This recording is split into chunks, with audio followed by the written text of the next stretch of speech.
What's up everyone, and welcome back to another tent review. This time it's the Eurohike Cairns 2 DLX.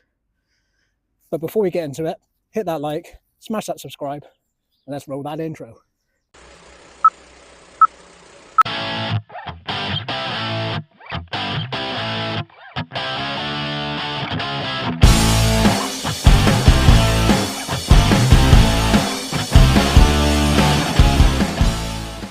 Now, I bought this on offer at Go Outdoors for £50. At the moment it is retailing around £70 to £75, but it's a half decent tent. I've used it once before and I quite enjoyed it. It was a bit of a pain to put up. So let's get on with it. Let's set this up and go from there, shall we?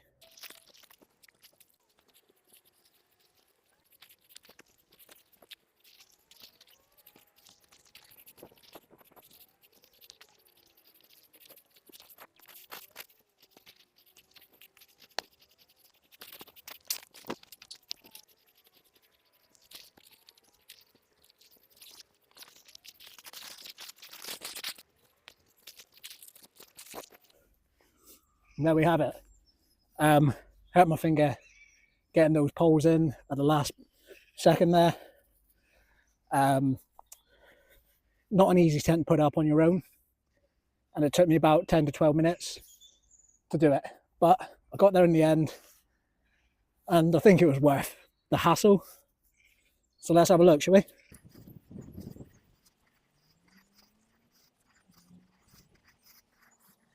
So let's start off with the vestibule.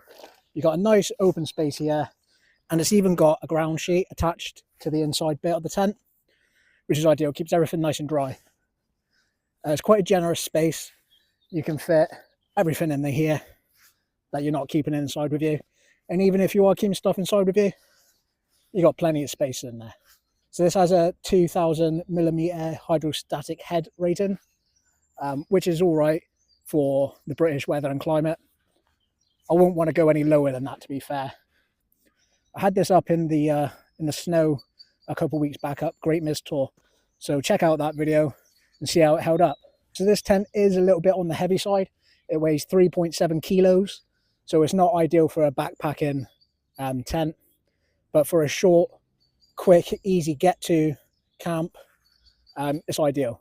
On the front you've got two nice windows here to see out of, which is ideal. Also comes with a vent on both sides that you can just pop open and let the airflow come in on a hot day, and to help stop it condensating.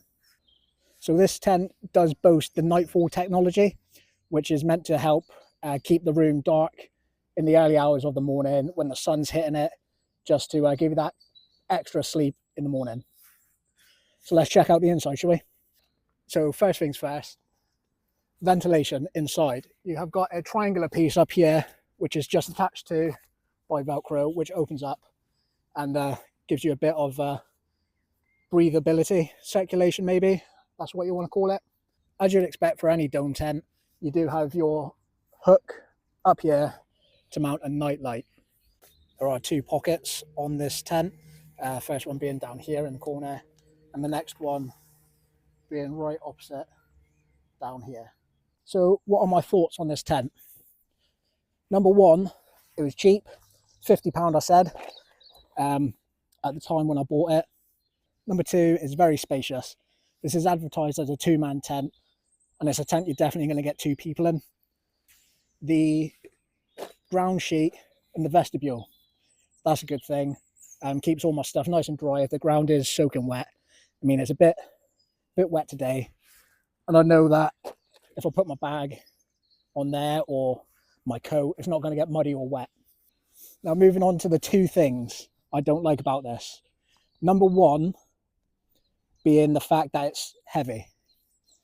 3.7 kilos, as I said, which isn't ideal for a backpacking camp. But like I said before, if you're just going for a quick hour hike up the road, it's not too much of a problem. But for the summer, when I want to do a bit more backpacking, hiking, wild camping sort of combination, I will be looking at taking my older tent, which is the Vango Sol 200. Although I might think about getting a even lighter tent for summer.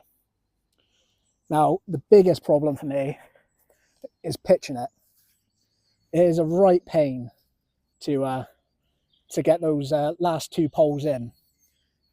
It could do with maybe the fabric being a millimetre or 2 bit thicker, longer, or the poles being just that tiny bit shorter.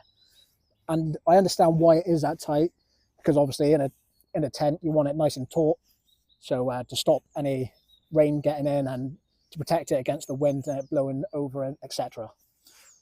But it is a bit of a pain in the ass, and I have hurt my thumb trying to pitch it up, and it did take me about 12 minutes. So it's not quick pitching, it's not easy pitching, but once it's up, you do get the luxuries. So it kind of outweighs the negativity of it, maybe. But all in all, I'm quite happy that I bought this tent. I got it on offer, like I said, and I think it was a steal for that price. And I will be using it a bit more often. Probably, though, on some more permanent camps where it's more than one night, because it is a pain. So that's it. That's just a brief review of the Cairns 2 DLX by Eurohike. Hope you enjoyed it and you got a kind of feel of what it is and how it goes together and the other stuff that comes with it, I guess. I will say one thing: whatever tent you buy, throw away those pegs. I buy these nice aluminium Y-shaped pegs. They're lighter and they stick into the ground and grip a lot more easy. So chuck away your steel pegs and get some aluminium ones that will save you a couple grams. So that's about it. Thanks for watching. See you next time.